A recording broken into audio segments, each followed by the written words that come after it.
பெருமாளை வணங்கி சென்றால் நமது கழகம் நல்லபடியாக நடக்கும் அப்படிங்கிற ரீதியிலே இந்த இடத்துல இதில் பேச குறைச்சிருங்க, கொஞ்சம் பேச வைங்க. அப்படியே சார்பா பாடும்பொழுது மட்டும் அழகா பண்றீங்க. ஆகையினாலே இப்படிப்பட்ட இடத்துல எம்பெருமான் பெருமாளை வணங்கி சென்று மறுபடியும் நமது கழகத்தை தொடங்க வேண்டும் அப்படிங்கிற ரீதியிலே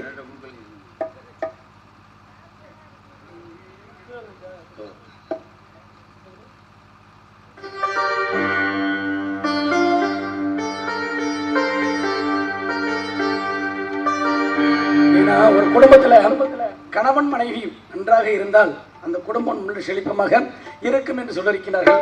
அந்த ரீதியிலே இந்த இடத்திலே கணவன் மனைவி நல்லா இருக்க வேண்டும் என்றால் ஆனந்தம் தரக்கூடிய பிள்ளைகளோடு சந்தோஷமாக இருக்கக்கூடிய இந்த தம்பதியருடைய இடமாகப்பட்டது எப்படி இருக்கும் அப்படிங்கிற ரீதியிலே ஆனந்தம் விளையாடும் வீடு நான்கு அன்பில் ஒன்றான கோடு இது ஆனந்தம் விளையாடும் நான்கு அன்பில் ஒன்றான ஆனந்தம் விளையாடும் வீடு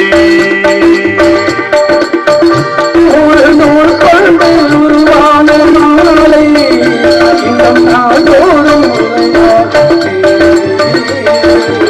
ஆனந்தம் விளையாடும் வீடு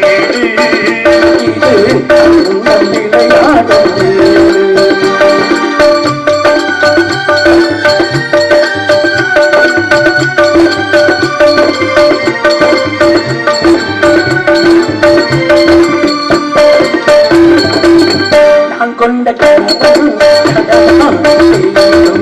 நீதானே எங்கள் நலபாடும் வீடும்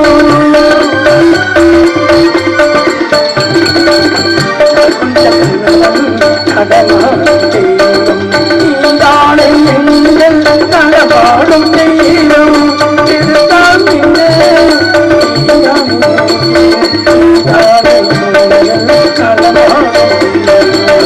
ஆனந்த விளையாடும் வீடு ஆனந்த விளையாடும் வீடு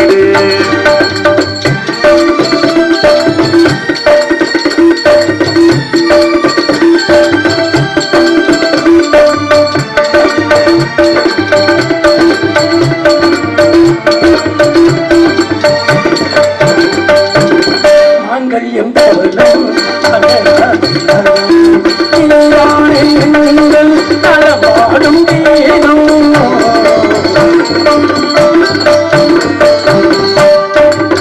மாங்கல்யம் தவழும் வந்த போரும் வந்த போரும்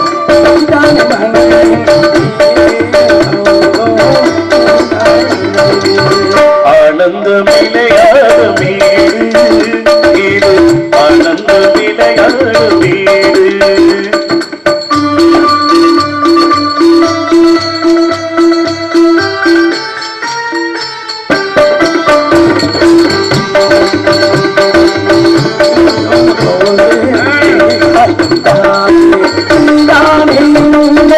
பாடும்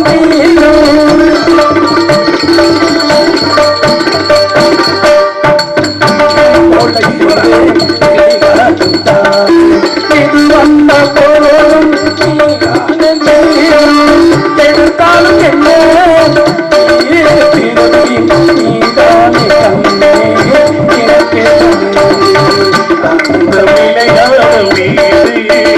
வீடு ஆனந்த விளையாடும் வீடு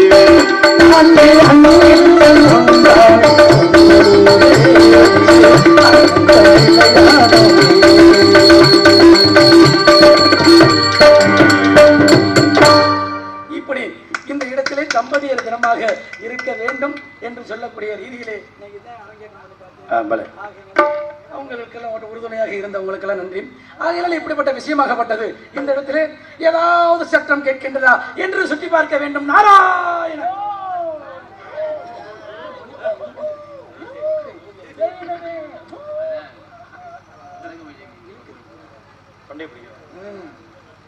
ஆகையினாலே கண்டிப்பாக இந்த இடத்திலே ஆலோலம் ஷோ என்று பறவைகள் விரட்டும் ஒரு பெண்ணின் குரல் அல்லவா, எவ்வளவு இனிமையான சத்தம்.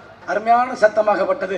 இந்த இடத்திலே ஆலோ லம்சோ என்று பறவைகள் விரட்டி கொண்டிருக்கிறார்கள். என்ன செய்வதும் ஆகையினாலே இப்படிப்பட்ட ஒரு விஷயமாகப்பட்டது.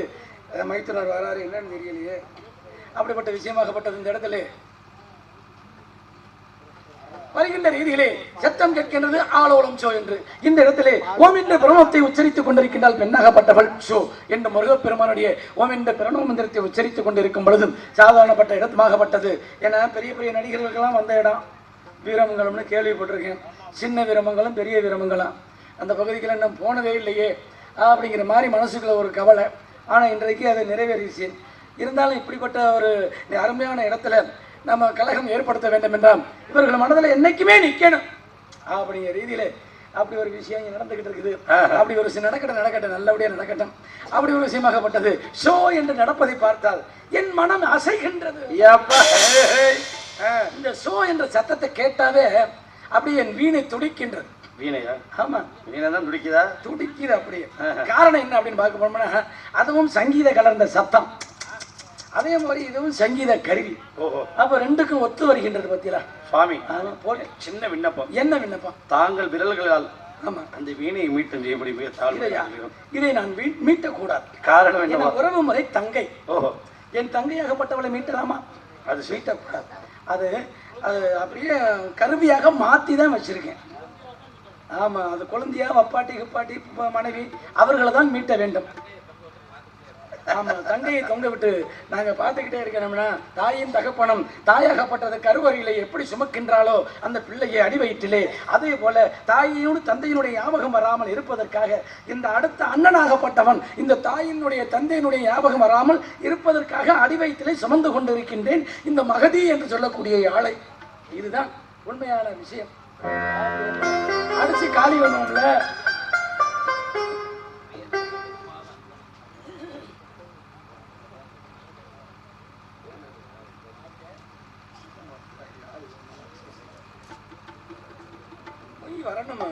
இந்த விழாவிற்கு வருகை தந்திருக்கும் சிரிப்பு நடிகர் எனது அருமை தம்பி உடன்பிறவா சகோதரர் சுரேஷ் அவர்களை வரவேற்கிறோம்.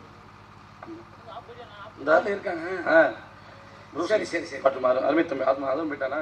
அருமை அண்ணன் என்னை பாராட்டி மணிவாரன் அண்ணன் அவர்கள், எனது இணைப்பிரியா நண்பர் அவர்கள் எனக்கு 71 ரூபாய் அன்பளிப்பு கொடுத்திருக்கின்றார்கள்.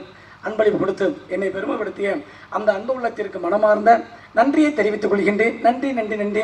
மணி சொல்லுங்க. காலையில 10 மாடை தம்பி. இது எதுக்கு 71 ரூபாய் 10 மாடு இல்லை எதுக்குன்னு கேட்குறேன். இதெல்லாம் நீங்க விவரமா நீங்க கேட்பிய. ஆமா, வலை ஒளி வேற ஓடிக்கிட்டு இருக்கு. நம்மளுக்கு தான் இந்த வாடகை ஆகாது. யாரு சொன்ன? வாடகை மட்டும்தான் ஆகாது. சரி, வாடகை ஆகாது. முத்துராசிக்கு மாதிரி வாடகைலாம் ஆகாது. போட்டோம். ஆகையினாலே சங்கீதம் கலந்த சத்தம் கேட்பதை பார்த்தால் இந்த பெண்ணுக்கு ரெண்டுமே நல்லா இருக்கும்னு நினைக்கிறேன். எந்த ரெண்டு? சரீரமும் சாரீரம். ஓஹோ, பலே அந்த ரெண்டு. சரீரம் நல்லா இருந்தானே சாரீரம். ஆமா ஆமா, சரீரம் கட்டிவிட்டால் சாரீரம் கட்டி என்ன செய்வது? சண்முக வடிவேலாம் பார்த்து கொண்டுதான் இருக்கின்றாயா? அப்படிப்பட்ட விஷயமாகப்பட்டது இந்த இடத்திலே நடந்து கொண்டிருப்பதை பார்த்தால் என் மனம் கொள்ளை கொள்ளும். ஆனா ஒரு பிறவி 2 பிறவி கிடையாது. பிறந்தால் வாழ்க்கையிலே மூத்தவனாகவும் பிறக்கக்கூடாது, இளையவனாகவும் பிறக்கக்கூடாது. இந்த விஷயங்கள்லாம் இருந்தாலும் யாரிடத்து தாய்க்கும் தகப்பனுக்கு பிறகு யாரு அண்ணன் என்று சொல்லவன் தான் தாயும் தந்தையும் என்று சொல்லியிருக்கிறார்கள். அப்படிப்பட்ட விஷயமாக இருந்தாலும் ஒரு கூட்டு கிளியாக இருந்தார்.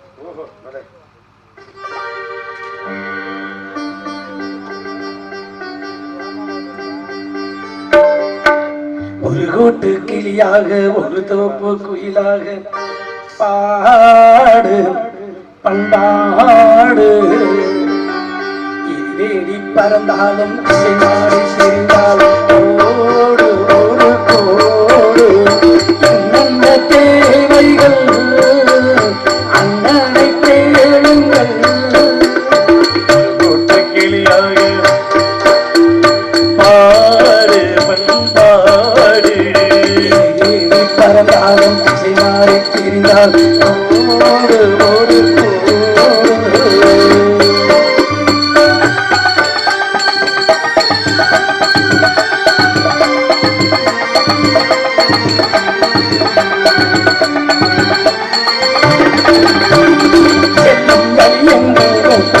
வரலாம் உள்ளம் எதிர்பாராமல் வெள்ளம் வரலாம். நானும் நடை போடுங்கள் நானும்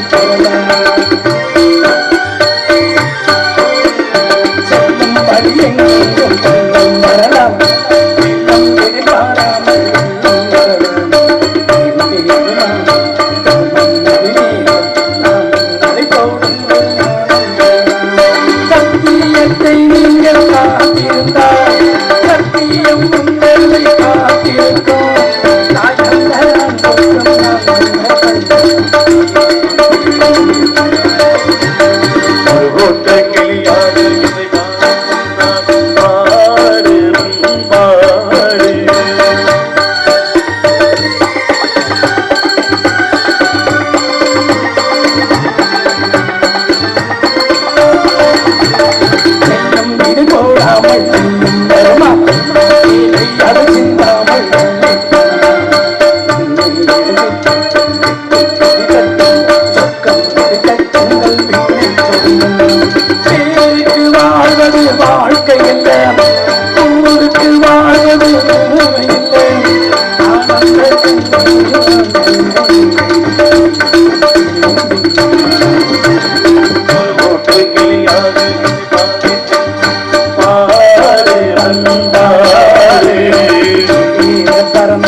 கிட்ட வர முடியல, தொண்டை பிடிச்சிருச்சியா, இழுக்குது மைக்கு, தொண்டே இழுக்குது, பாட முடியல.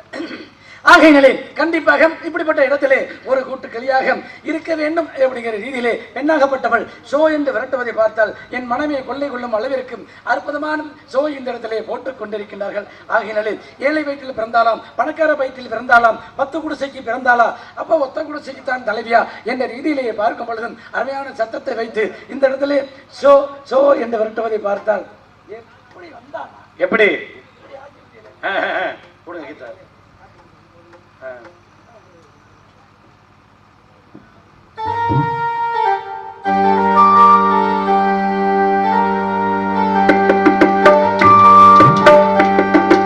இளமக வீட்டுக்குள்ள இளம்பீரையா வந்தவனே,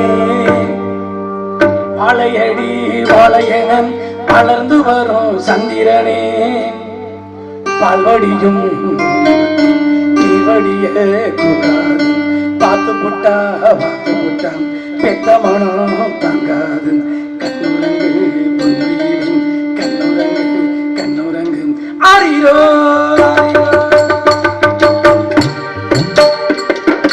அத்துக்கு பக்கம் ஒத்துக்கு பக்கம் யாரோ வச்ச நம்பி இருக்கிறது தானாக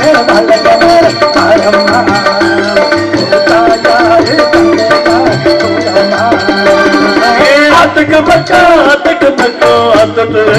ஒத்துக்கு பக்கம் யாரோ வச்ச தின்ன இது நம்பி இருக்கிற மண்ணு தானாக வளர்ந்த மரம் பாரமா ஒரு தாயாரு தந்தையாரு தூரமா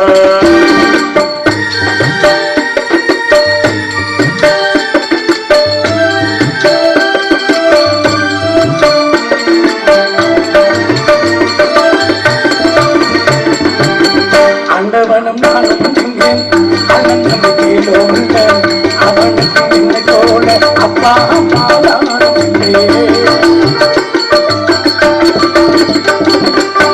ஆண்டவனும் நானும் இங்கே அண்ணன் நம்பிக்கையிலோ அவனுக்கு என்னை போல அப்பா அம்மா யாரும் நதி ஒரு தருக்கு சொந்தமில்லை அம்மா, நதி ஒரு தருக்கு சொந்தமில்லை அம்மா,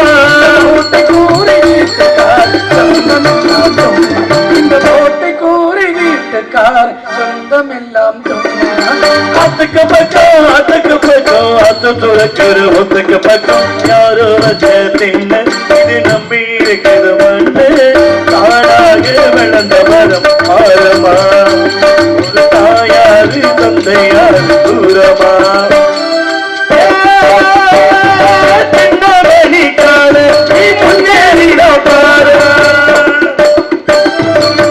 நம்ம ஊரு வந்தாச்சு, உடற்கரையை கண்டாச்சு, கடற்கரை கலந்து விளைஞ்சது.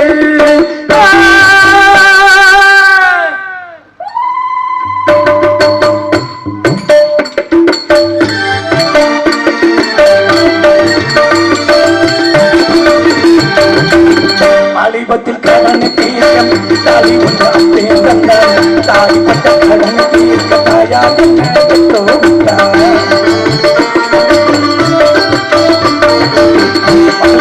கடனை தீர்க்க தாலி ஒன்று அப்பே தந்தாள் தாய்ப்பட்ட கடனை தீர்க்க தாயா என்ன பெற்றோ நம்மை சுமக்கும் பூமி ஒரு கணக்கு போட்டு இருக்குது நம்மை சுமக்கும் பூமி ஒரு கணக்கு போட்டு இருக்குது நாளை வாங்கும்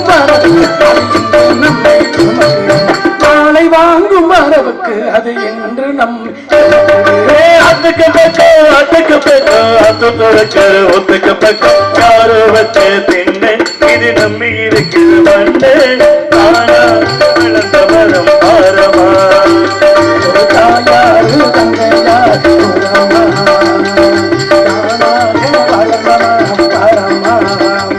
ஒரு தாயாரு தந்தையாரு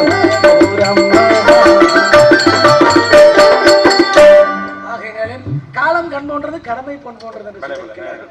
அந்த ரீதியிலே காலத்தை பயிர் செய்ய வேண்டும் அப்படிங்கிற ரீதியிலே பருவத்தை பயிர் செய்ய வேண்டும் என்று சொல்லியிருக்கிறார்கள். ஆகையினாலும் இப்படிப்பட்ட விஷயமாகப்பட்டது நடந்து கொண்டிருப்பதை பார்த்தால் பெண்ணாகப்பட்டவளை தனியாக விடக்கூடாது. ஆகையினால ஒரு மணவாளனை பார்க்க வேண்டும். மணவாளனை பார்த்து திருமணம் முடித்து இந்த இடத்திலே சுப முகூர்த்தத்திலே பிரம்ம முகூர்த்தத்திலே திருமணம் முடிக்க வேண்டும் அப்படிங்கிற ரீதியிலே நடமாடும் தெய்வமாக இருக்கின்ற எம்பெருமான் பெருமாளை வணங்கி சென்றிருக்கின்றேன். கழகம் நல்லபடியாக நடக்கும் என்றிருக்கின்றார்கள். ஆகையினாலே இப்படிப்பட்ட விஷயத்தில்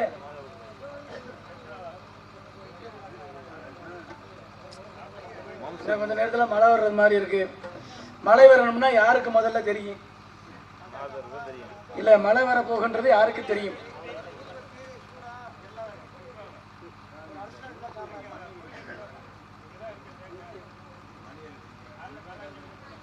ஆமா 108 மணிக்கு உள்ள வழக்கம் கேட்டிருக்காரு. பாராட்டி தான் வருவாரான்னு நினைச்சேன். தென்றல்ங்கிற அண்ணன் அவர்கள் 108 மணிக்கு விளக்கம் கேட்டிருக்காரு. ஆகிரல அன்பு உள்ளத்துக்கு மனமார்ந்த நன்றி. ஆனா அருமையான பேர் தெரியுமா?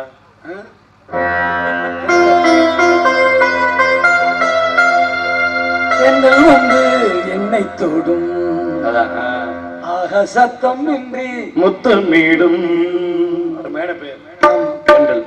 ஆகிரல தென்றல் தென்றல் தென்றல். ஆகையினாலே இப்ப நாங்க எப்படின்னா எப்படி இப்ப மேகம் கருத்து மழை வர போறது யாருக்கு தெரியும்? யாருக்கு தெரியும்? மயிலுக்கு மட்டும்தான் தெரியும். ஆமா, அவர்கள் தான் தோகையை விரித்து ஆடுவார்கள். ஆகையினாலே அப்படி மேகம் வருவது கொஞ்ச நேரத்துல மழையும் வரப்போகின்ற ரீதியிலே மேகம் இருக்குது மழை வர பாக்குது வீசிய இது காத்து காத்து மழை காத்து மேகோ கருக்குது மழை வர பாக்குது வீசி அடிக்குது காத்து காத்து மழை. ஏன்னா பாடுங்களேன். ஏங்க நல்ல பாடுறிய, ஏன் பாட்டை இடையில நிறுத்திட்டிய? இல்ல அது வேணாம், எதுக்குன்னு பாடுறதுக்கு கொஞ்சம் அங்க வேண்டாம். அப்படியா? சுந்தரம் நிறைந்த தும்பம் பொஞ்சிறந்த மங்கை இவன் இந்த உலகிற்கு வந்தார். சுந்தரம் நிறைந்த தும்பம் பொஞ்சிறந்த மங்கை இவன் இந்த உலகிற்கு